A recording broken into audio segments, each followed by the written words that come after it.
how do normal businesses move money? So then in the quest to answer the question, okay, we can be able to build an end-to-end where the Makola woman or whoever wants to move money can give us local currency and their supplier receive dollars, euro, GBP, and don't have to care about the way in which their money is being moved. We have built our treasury solution on stable currency infrastructure, so which means that we go through CD to stable currency to dollars. In terms of volumes, year to date, we've processed about $200 million. Last year, we did twice that full year. This year, we estimate we'll beat that number. Our goal right now is to raise a $100 million fund. In Africa, there's no much credit. Credit just flows to a few businesses, and generally those businesses don't really need their credits. But those who actually need it can get it. My advice to my friends and anyone that don't start a marketplace business. Marketplace in Ghana, it just doesn't work. There's a version where we can also develop and make CD stronger. Okay. Is again access to the markets. I look at the financial markets, for example, like our stock market is closed ended. Like only a few people can trade it, but you can sit here and on your phone buy an Apple stock, buy a foreign company stock. Why is that so? Why is it closed? Why? I always be asking this question.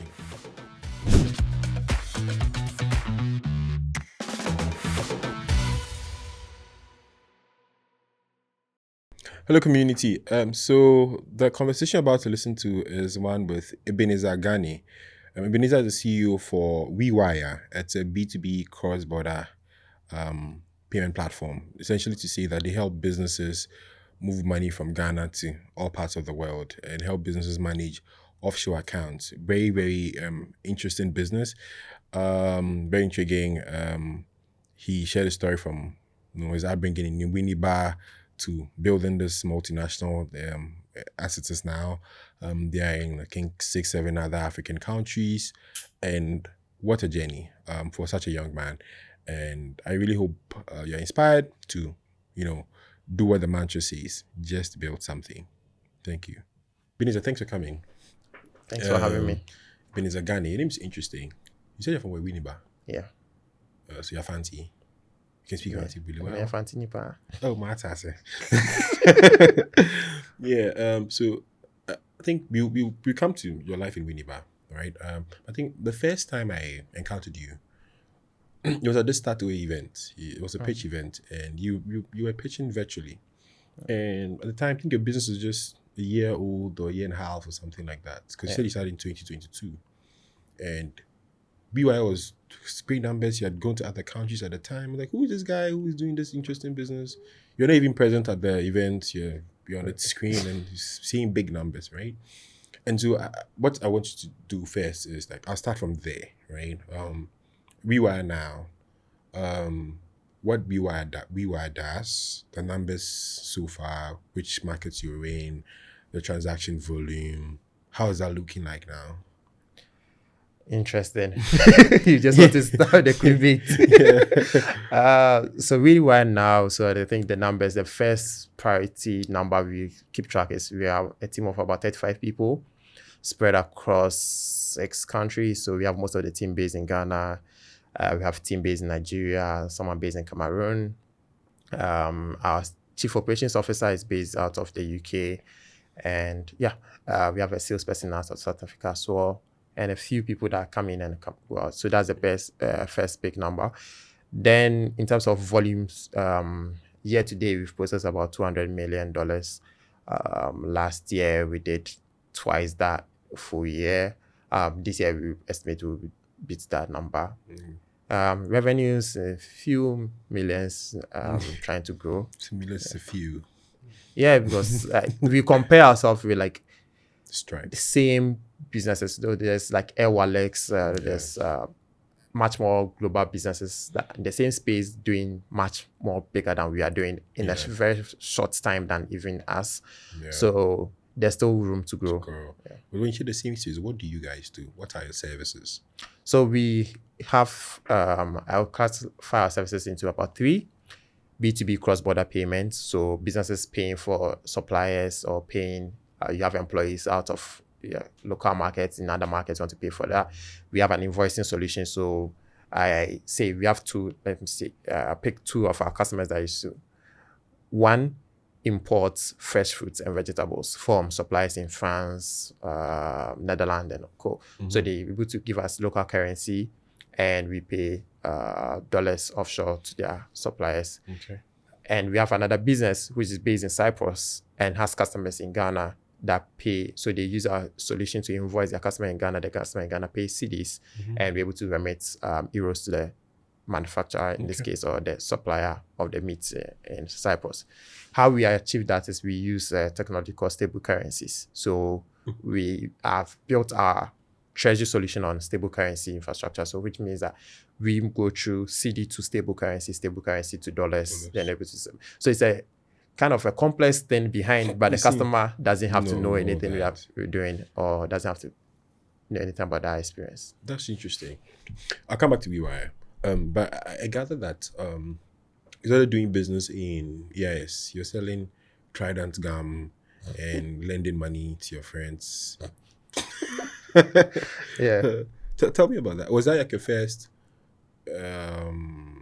should I say, interaction or interfacing with doing business? And what nudged you to do that? Hello, community. And so if you genuinely believe that what we have here is a great tool for growth on a personal level, on a national level, and probably on a continental level, the best way you can support us is to subscribe. If you are watching this and you think this is good material and you want to support the team, we implore you to hit the subscribe button. Thank you very much.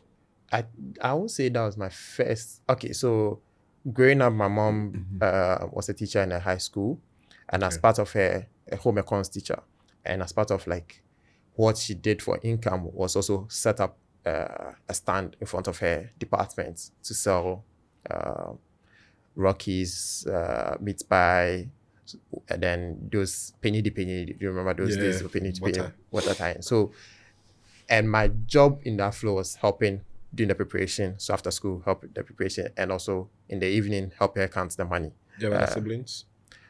Yes, a senior sister, but she was not home at the time. At the time I was young, she was in high school then went to the university. So we used to like overlap like a week at home maximum. Yeah. All right, so go ahead. Yes, talk about helping. Yeah. So that was like first adventure into business. Like, but at that time I didn't really understand what I was doing. But it was what I got to high school, AIS. My school boys had obsession with ironing with spray starch. So like people iron and their shirts is looking very straight and all that. So I was like, why not bring starch and sell to people? So I used to buy a pack of starch, spray starch, easy on, and sell to my mates and all those. And then I added hankies because you needed white handkerchiefs for inspection and all those things. Then I added Trident gum. But the gum is where I made a huge loss because they brought me 2 boxes of gum to sell. Usually my dad will say, okay, since he has brought me these things, once I sell, then I can. So he won't give me pocket money because he said he used my money to buy the goods. So he bought 2 boxes of Trident gum. There was like a fanfare coming up. So I was like, okay, it's a good opportunity to sell those gum. But I didn't want to book a stand to sell gum. So I put it on a friend stand. Okay, sell it, then we will share the money. And someone stole a box of gum. That's so crazy. that was like, I don't remember, but I remember like that time I lost like 75 CDs. Oh my God. Okay. But then why are you doing that? Were you, what was it like? There was like, you wanted money, or you just like the idea of getting this thing for your friends and selling to them? No, it wasn't. I wanted money. Just wanted But money. I don't care about gum. Just wanted money. Okay. So after AIS, there's this, I heard you wanted to be a petroleum engineer. Oh, yeah. So that was because of money again. Okay. So the story goes that I had this distant uncle that came for one family function with a Range Rover. I saw the car, I loved it. And I had another uncle in the UK that used to send home magazines, car magazines. So I fell in love with cars. So I loved Range Rover. I was like, I want to get myself a Range Rover. And I started asking my parents how much they earn and all those things. Or they didn't really come out by some of them. I could find out the amount. Then I realized that the job they are doing is not my part. You did the math, it's like you can't buy. Yeah. So I went online searching for like high-paying jobs. Because when I was in junior high, when you're going to do senior high, you need to select courses and all those things. Like, what do you want to do? So my parents, like my dad asked me, what do you want to do? Like, my dad is very laissez-faire. He asks you what you want to do and all those things. What does he do? He's a civil engineer. He practices on civil engineer. So looked online and realized, okay, petroleum engineer, my search showed that they were earning high money. So I was like, okay, I want to be a petroleum engineer. And to do that, you have to do science. So I was like, okay, I need to go do science, go do petroleum engineer. But unfortunately, I couldn't get into the science class. At AIS. Because I was entering with my BEC results. I didn't go through there. I wrote the entrance exams, but I was using my BEC results to enter. And there's like, science class is full, but you can try business. And even business, the first response was like, it's kind of full, so you have to do general. I was like, okay, general, if it's general, I'll go somewhere else. So, but later they said, I'll get a slot in business. So I searched again, it's like, okay, you can use business to go into that area of field. So, so like you wanted to use a business to get into petroleum engineering. Did you pursue that? Did you keep pursuing that? No, I think after the first term or something, I realized that the chemistry and things were lash my ass. I was like, let's switch focus.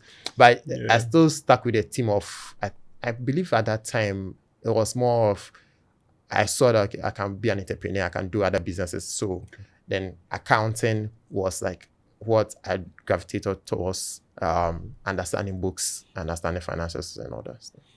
Oh, let's see. So from AIS, you went to UPSA, I gather. Yeah.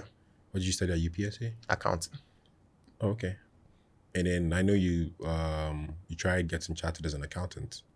The IC, what's it called? I tried ICA, I tried ACCA. What happened? So I did ICA concurrently with my degree.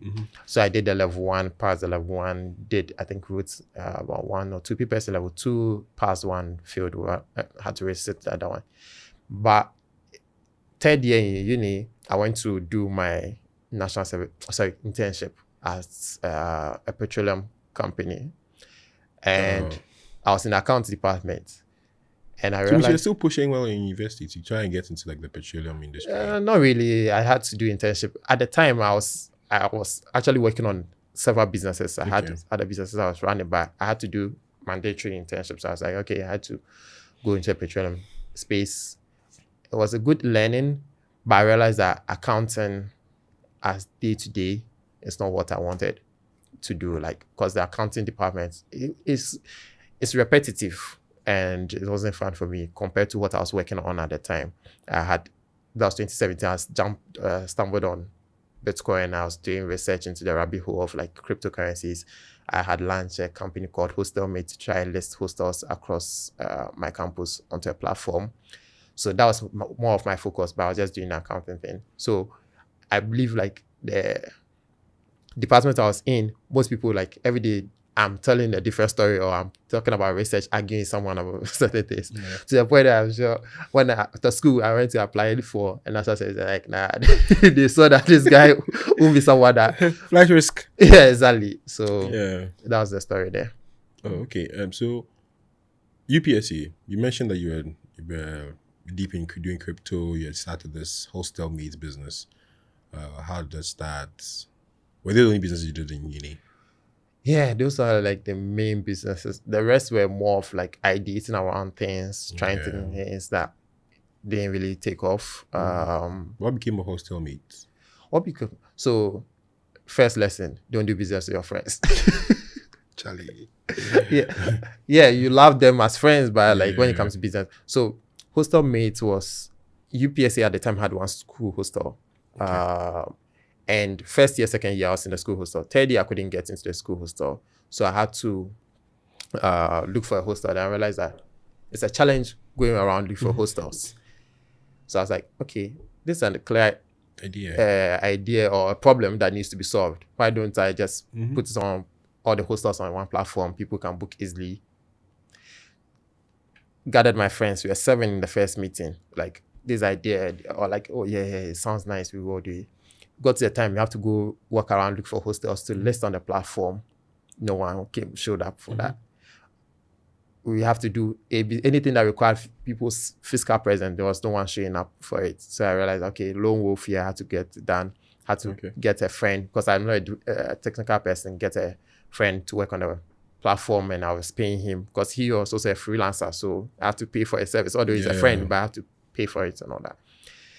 We realized that most people didn't want to list their private hostels onto a platform, mainly because they were avoiding some taxes that apparently there was like hospitality taxes and all those things that the government takes. So a lot of private individuals prefer you going through an agent bringing you there and all those things. So the platform, we got to list like about 7-8 hostels across, and we realized that, okay, we need money to also market to students. So at the time, I was just pouring my savings into building the platform. Then I need money to also market the product to students, and I also have to get people to also find more hostels to list on the platform. So what was the revenue plan? Like, it was like the landlords who pay for listing? No, so it was charging the people doing the booking. So like agents' fees? Yeah. So fees from the people. I think you and I have dabbled in that. I'm still dabbled. I mean, that's fear. But I've come to the conviction that the Ghanaian market is not ready for rental marketplace solution. It just won't work. For me, I will take it broader than that. My advice to my friends and anyone that don't start a marketplace business. Marketplace in Ghana, it just doesn't work. You have to, for example, with a Daira, you know about Daira, right? Yeah. So we started similar to what you do with Hostelmate. So marketplace, you list available units, you connect, you talk to landlords for the landlords to list the property. The landlord, when there's a deficit in the market, there's a housing deficit. So it's like there are more people looking for places than the landlords. So the landlords really don't need you. And, Exactly. So they will not list to even pay initially. Say, oh, well, you're going to have to go through the agents, you bring you clients. They will not mind you. It's only probably the high ends who, for the most part of the year, have their spaces empty. Yeah. So they would want to get clients. But those also, the customers already know them. I know. It just doesn't work. So I think we had to grow from being that to becoming like a short-let place, more like Airbnb type thing. Even with that, we also realized that, well, Ghanaians don't have that purchasing power to be going on vacations or lots like that. So then we said, well, the real problem is that even though people can find places, they can't afford to pay the 1 year advance and 2 years advance. So, well, let's build a robust credit infrastructure around that. Marketplace. I've seen a couple of platforms coming up, marketplace. I'm like, hey, you guys sure about this? I also see all the time, like, you're just going to burn your money, going to get frustrated, thinking it's one feature away. It's like, every time it's like, it's one feature away. If you get this right, the people will come. You can't beat the agents. You have to work with them. Like, you have to work with them, verify them to a degree, and like, okay, well, you get the homes for the people, right? But then we will provide the finance. But even with like matured markets, like in the UAE space and like other markets I've had access to, the agents are still part of that online platforms. Exactly. Usually, most of the listings you see is being listed by the agents and all those things. So I think it's still in the mature market, it's still the same. You really can't cut them out. You can't cut them out. Okay, so I know from UPSA you worked with Get Liquid, a fintech company. Was that your first business where you worked for a national service? Yeah. So there's a story that you had a chance to go work with Ghana Audit Service, and then you. Yeah. So I left. So I got into Ghana Audit. I remember when the postings came fresh. You have to hurry up and make sure you go and get your slot in there. Other than that, you will not get in. So the first day the posting came out, it was Monday. I rushed, went to Ghana Audit, and went to the NSS office, did the whole process. Then the next day, I had applied for Liquid. So the next day, they go back to me that, hey, come for an interview. I went for the interview, and I got the offer. So I had to now go change my posting from audit to Liquid. And the reason why I even wanted the audit was, I remember the story around that time was, Ghana Audit, you get time because they post you to other agencies, so you get time off. So at the time, I was still working on Hostelmate and other ideas. So I was like, okay, if I'll get the freedom to work on my business, then that's the place I wanted. But when Liquid came in, I was like, okay, this is a fintech, and I've been like dabbling in the financial space for a bit. So I was like, okay, the crypto thing? Yeah, I was in the crypto thing, and I've been like researching into other fintech related ideas. So when I saw the business opportunity there. I was like, this is quite innovative because we were building, let me just say I joined. So we were building a solution to help individuals be able to access high yield savings products. So we had partner financial institutions that were investing the money, and we were showing the earnings to the customer. It's like a product currently in the market space. I don't know whether I can mention it, but in the market space that helps you create different goals and save towards those goals. So that's the product we built. So we built that product in 2018. But we are having issues with the regulator at the time because Ghana was going through a banking cleanup, financial market cleanup. There was the Payments Act was now coming out.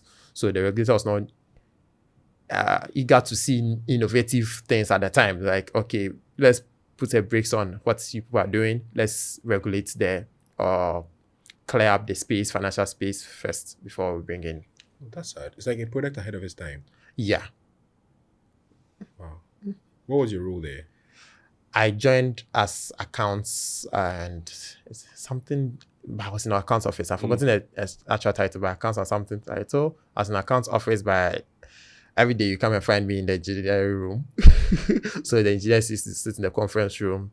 Or are you a technical person now? No. I tried, but I understand enough for a coder not to bullshit me, but but I'm not a technical person. But I kind of always found myself with the technical guys working on a solution.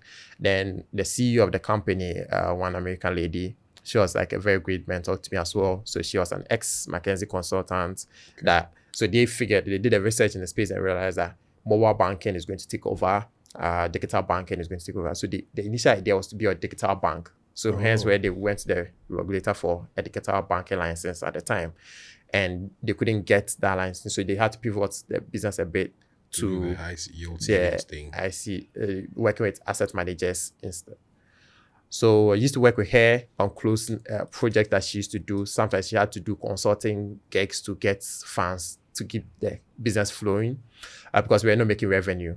And I worked with them for about 18 to 20 months. No revenue? Yeah, because we had built the product, we had everything, and the only thing we could do was beta tests with customers in a closed environment. So we had about 1,000 people using the application. So you had to invite friends. We can't publicly launch it. And because it's an asset or investment product, we were making revenue on the AUM. And because you are not at skill, even if you have 1 million cedis AUM and you're making 1% of that, it can't pay anyone. That's true. Yeah, so that business was not making it. So she had to do consulting gigs to get it. So then once she has a consulting gig, I help with the research work and all those things. What lesson from that experience, like what did that experience teach you? I feel like probably it also influenced you becoming a fintech founder now to a certain degree. Yeah, I think before even joining, I believe I wanted to build something in the fintech space. I had an idea that I was working on. And even during the time at the company, I built another fintech related products called Powersale, which was about to ask about that.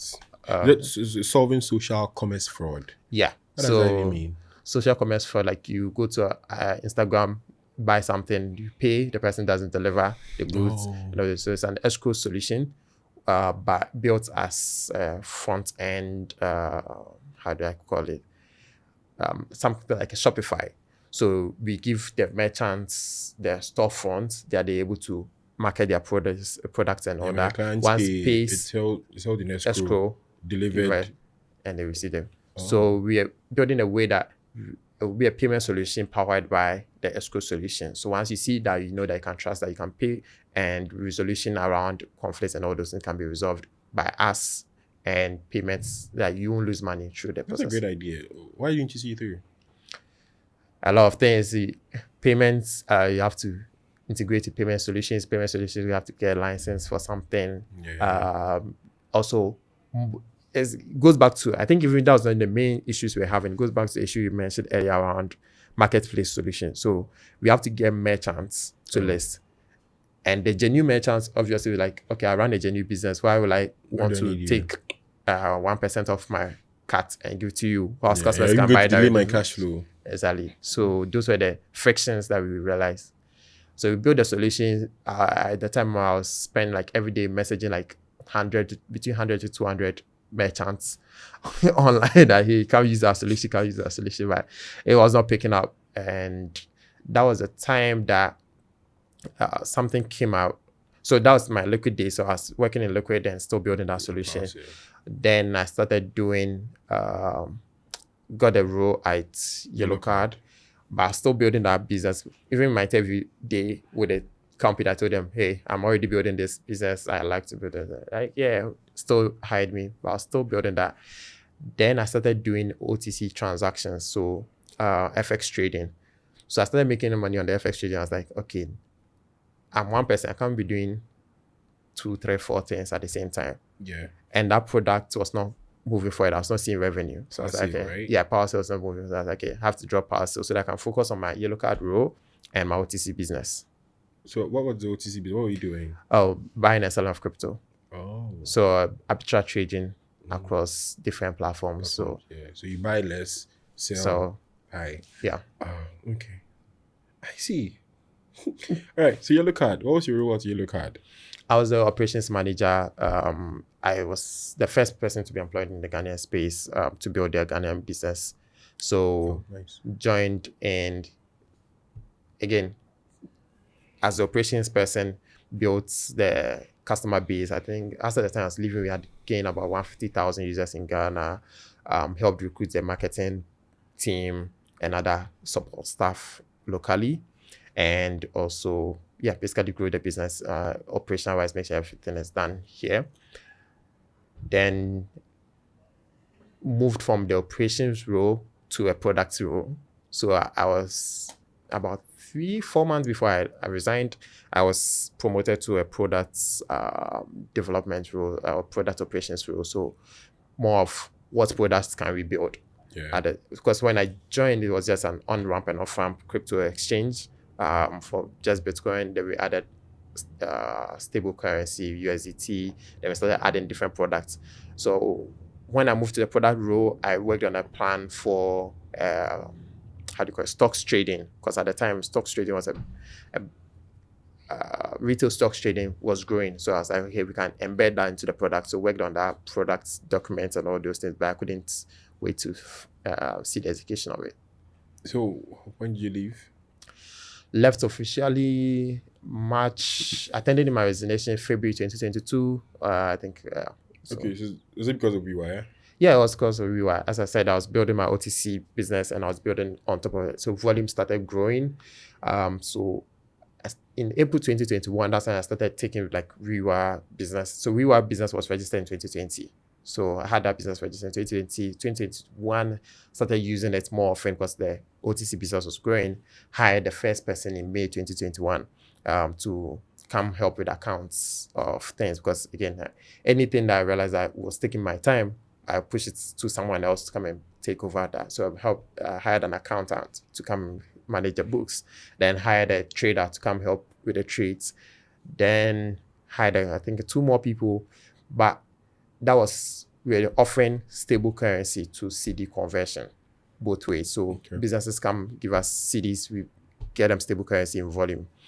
But the question I kept asking myself is, why are a lot of people coming to buy stable currency? At the time, it wasn't even stable currency. At the time, it was Bitcoin. Why are people buying that much volume?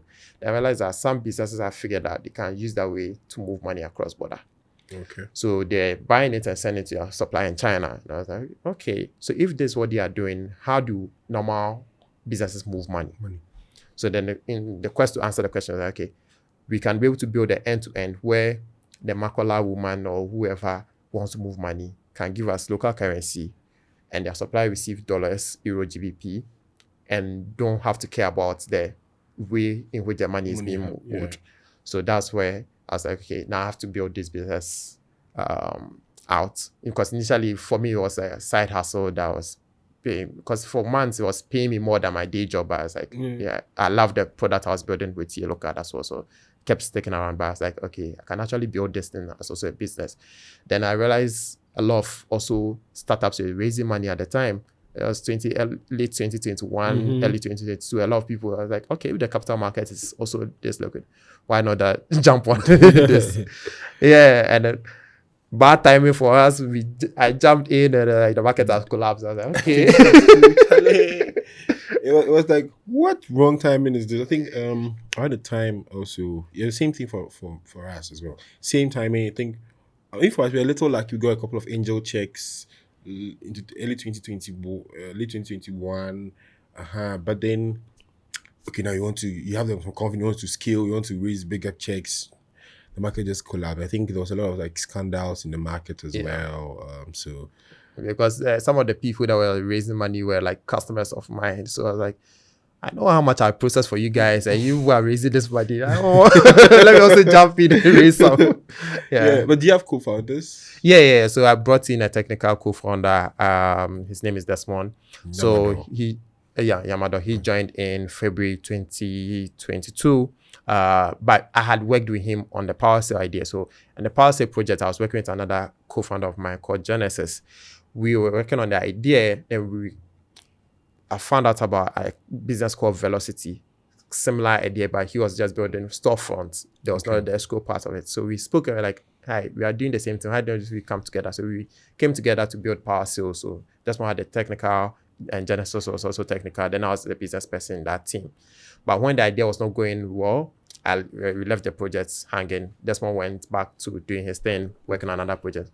But when I realized that we can build a tech solution on what we had, the OTC thing we had built, we can build a technical platform on that. I was like, okay, let me reach out to him. We had a conversation. I was like, yeah, he's down to join in. I was like, okay. So that was how he came on board and started building. That's interesting. So now you decided to do WeWire full time. It's a fintech. Even the infrastructure is crypto. We don't like to use the word crypto because we just deal in stable currency. Yeah, stable currency. Because a lot of people who don't have a market like ours, who don't have a lot of knowledge on what crypto, they will probably bundle stable currency and crypto into one, right? And so you have regulators to deal with, right, on that front. And then there'll be, sure, you need some capital muscle, to be able to do what you're doing. Because if you're going to process, somebody's giving you CDs, it means you need money in dollars offshore to do that, right? So there's regulators and there's capital at the early stage of the business. How did you navigate both? Let's start with the regulators, for example. How did you manage to get your licensing 2022 or get some approval? How did you navigate that space? So regulation wise, I think we are in 2025 now. Last month is when like US started regulating stable currencies. That's the Genius Act was passed into law. Ghana currently, our new Bank of Ghana governor has promised us September to regulate the space. So in the local fronts, it's still, or across, not just local, it's across the board. Crypto, stable currency have all been lumped up together and the regulation is quite slow. But when we started, we were like, okay, we want to take fiat currency on our end, settle fiat on the second end. So how do we do that? So we realized, okay, we can go out of our local jurisdiction, go to other markets and be able to get a license quite faster and easier. So we went into the Canadian market, were able to register a business in the Canadian space, got an MSB license, which is a money service business license. We got that in July 2022. We got approval in July 2022. So that's what we started operating with. Then we went through partner players that we work with, leverage on their license. So we go to leverage like on an IMTO license in Nigeria. This year we've gotten 2 licenses this year. We have a Mauritius Treasury license, and last week we got a fintech license in Cameroon as well. So we have like about 6 different licenses pending, including locally and other markets as well that we're working on. But because the space is new, you have to work with the regulators to let them understand before then they're able to give you full-blown licenses to operate in that market. But what we did in terms of regulating ourselves is setting up compliance office internally and saying, okay, how do banks operate currently? If you want to go and make a transaction at the bank, what's some of the information they will ask you? And what's the relevance of the information they're asking you? So we built our own compliance infrastructure to cater for these things. Okay. And we've been going through like compliance audits across board as well. In terms of funding parts, that was not easy. we work with different partners to kind of help cushion us in terms of funding needs. So we have liquidity lines and all that. I tried looking into your Crunchbase to see like how much you've raised. You know, any public knowledge? There's nothing. Yeah, because we've raised that was 2022 600K from a local customer that became was interested in a firm that became an investor. So aside that, we've not raised any capital. We are now still looking to raise capital, in the process of raising capital, but we've not raised Yeah. So like that was a pre-seed. Yeah. You're trying to do like a seed. Yeah, we are trying to do like how much are you trying to raise? Trying to raise 5 million. Okay. I see. What instruments? Like open to both instruments? No, so we trying to raise 5 million equity, and at some point we thought about raising a 10 million debt, but we have abandoned that project of raising a 10 million debt. $10 million. Yeah, $10 million debt. We've abandoned that for a much more ambitious raise. So after we got the license in Mauritius, we've been thinking like we want to power trade finance. And I went down the rabbit hole of doing research into private credit space across Africa, across the world. And most customers that we are servicing realize that they come to us, they want some finance needs. Like, people come and ask us, can you make this payment? And we'll be able to pay you X amount of time and all those things. So we're like, how do we build a derivative market in Africa? So in our quest to answer that, now our goal is leveraging our license to do trade finance and also FX forward solution, basically a derivative market. Mm-hmm. And to power that, we can raise 10 million debt to finance this, because if we raise debt, there's cost of capital that we have to pay and all those things. So we have now started on the idea of raising a fund instead. So we set up a different vehicle to raise a fund to deploy that fund to the businesses. To the businesses that we are deploying, because we realize that most of the debt investors we are talking to, debt investors want to lend against collateral to you. And in our business line, the question is, we don't have the collateral because we also cash in the cash market. We don't have collateral. If we had most people ask, okay, if you have a cash instrument or cash like if you had the cash in your cash like, we would be deploying it and not giving it to you as a collateral.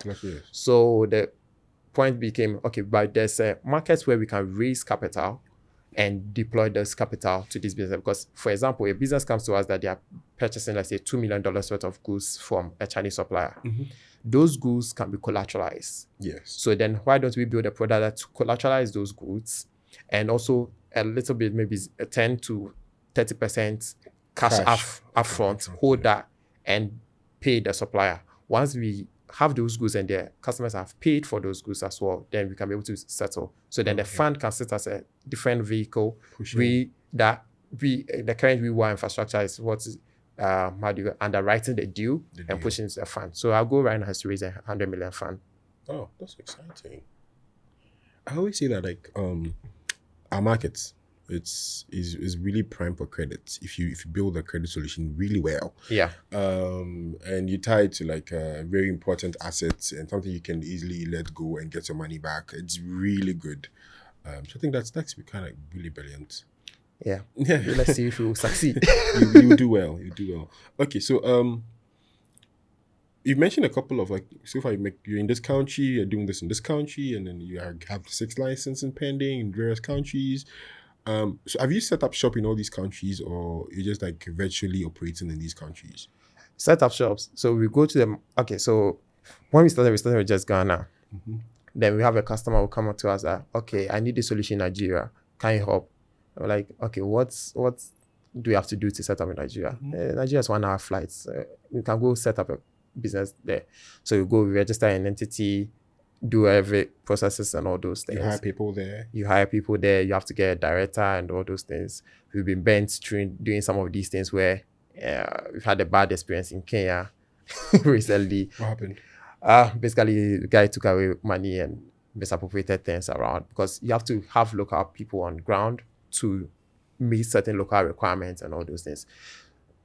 So in markets, like some markets we got banned, some markets it had worked well, but it's all constant evolving learning by going to those markets and figuring things out. For example, like I last week I was just telling my whole team to applaud our Cameroonian rep, because she like worked on our licensing procedure there end to end, because language barrier, for example, and a lot of things, but she was able to execute. So there's days where you hit a good employee in one market, days where you hit a bad one by yourself.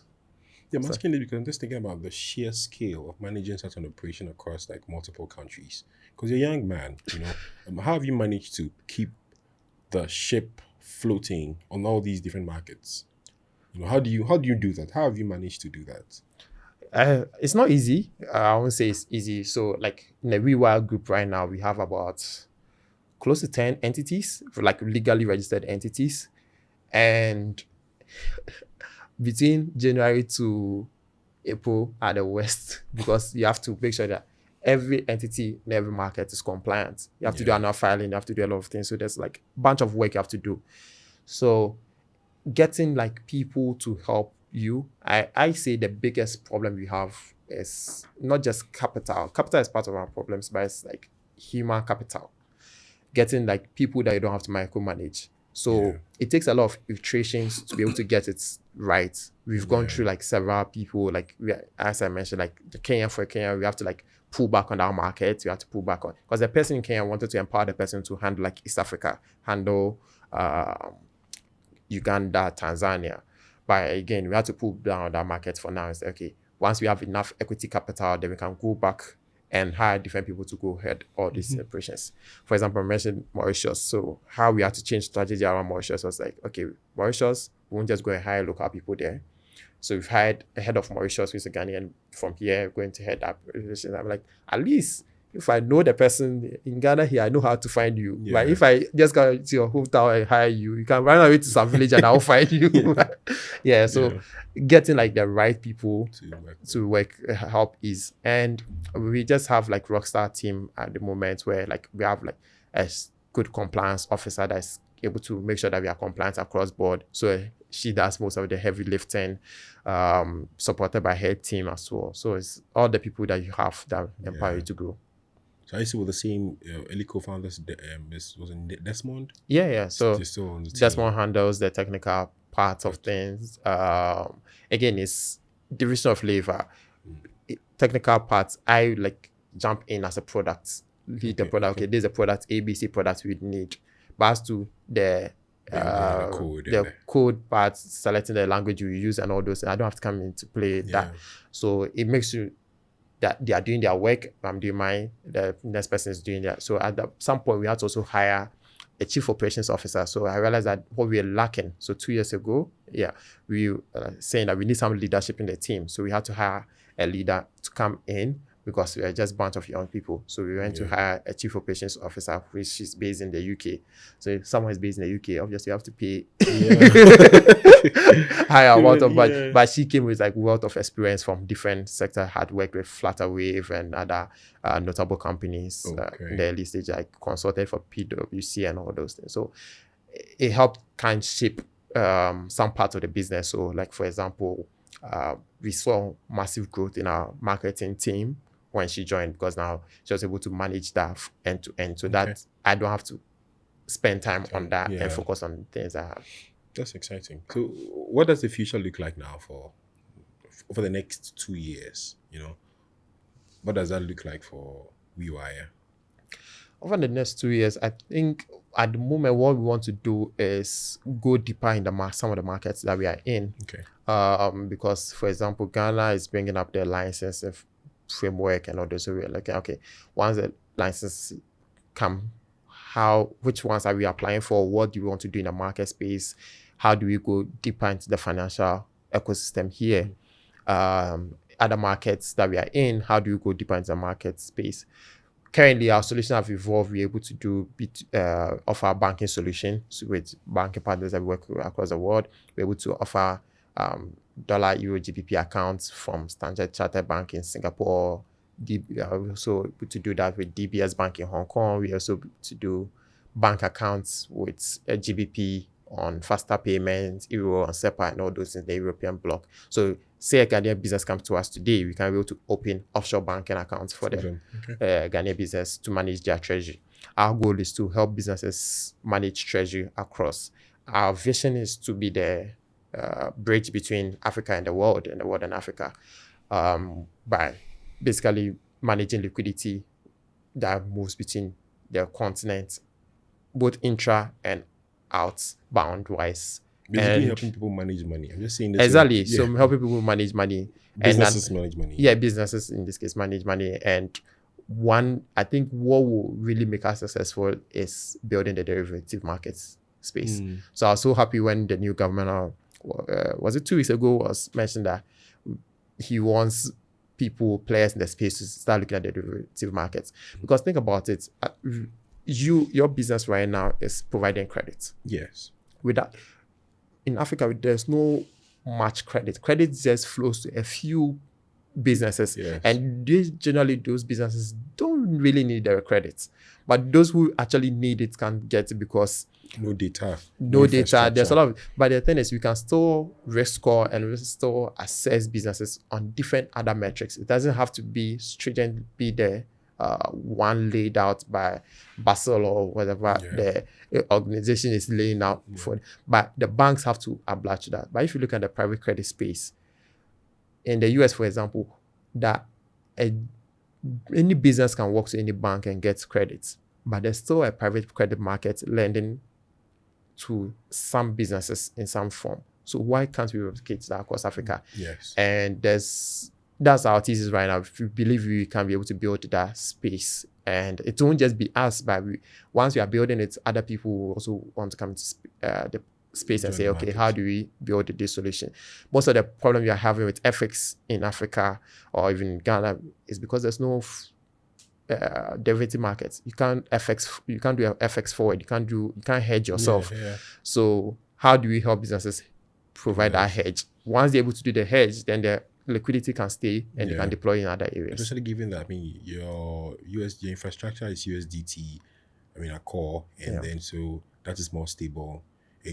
Hopefully, like your infrastructure is not paid again the Ghana city, which is very fickle, you know. No, we have. The thing is, all the year we are doing a stable currency part of this. There's a version where we can also develop and make CD stronger. Okay. Is again access to the markets. I look at the financial markets, for example, like our stock market is closed ended. Like only a few people can trade, but you can sit here and on your phone buy an Apple stock, buy a foreign company stock. Why is that? You are giving liquidity to international market that doesn't already need the liquidity.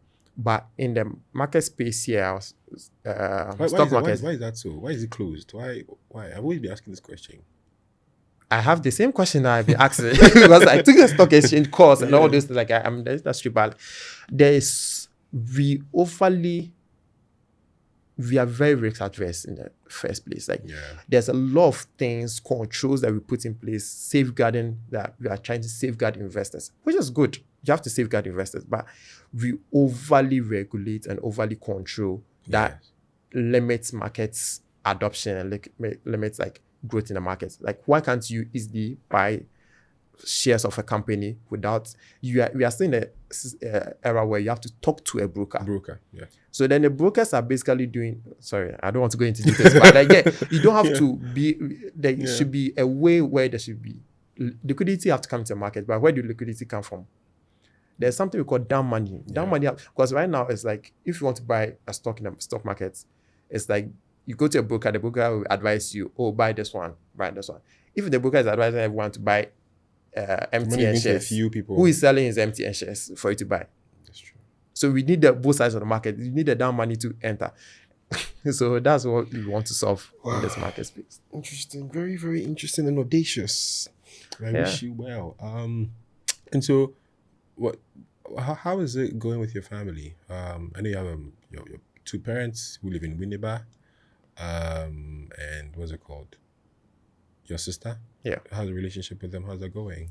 Yeah, it's good. So I grew up living with my mom. My parents are still together, by the way. They are still together. But like my mom was teaching in primary school, so I grew up living with her mostly. And my dad would come over the weekend, or we go to my dad who was living in Winneba. Now both kind of in their retirement stage. My old parents. So See them often, not often. Once a while I see them. Last week I was with them. But what do you do outside WeWire? I know you. I heard you put Lego together. You're a Lego boy. What else do you do? Yeah, so mostly, I like to fix Lego, which is a fun project, and I've gotten all my friends into it now. Usually, to unwind, I'll just be fixing Lego and listening to a podcast. So I'll have a podcast playing, and I'll be fixing Lego and all those things. That's like some of the things that I do. I've gone through like the party boy era some years ago. I was like 4 years ago, I was like really in a party boy era, like going out back to back. I hit a stage like you need to go out of this. So now other things are filling in. I love cars, so try to do go-karting. And all that. That's nice. And I'm really excited about what you're building. We've taken similar journeys with real estate and now building credit solutions and on different fronts. You are doing it in like the capital markets, doing it in real estate. Hopefully the tides are favorable to both of us. Yeah. The last question I would want to ask you is, I think it's more like a mental health question. No, before that, what do you want to be remembered for? You know, is there something you want to be remembered for? Something you think about that keeps you up at night and go like, when all is said and done, when we mention Ebenezer Ghanney, you know, I mean, well, how far the Lord has brought us. When we mention Ebenezer Ghanney, what do you want to be remembered for when you're 60 or 65 and you're talking to your grandchildren? What would you want them to know you for? Wow.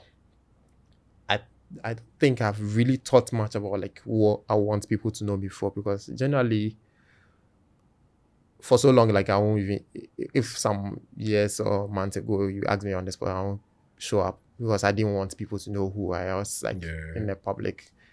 But I started getting advice from people that you need to put yourself out there and people need to know what you are doing and all that. So if on that line, what I want people to remember me is like lead the charge to a derivative markets in this space. I think that's the most ambitious thing that I'm working on right now. So I feel like I want to be remembered as a pioneer in that space.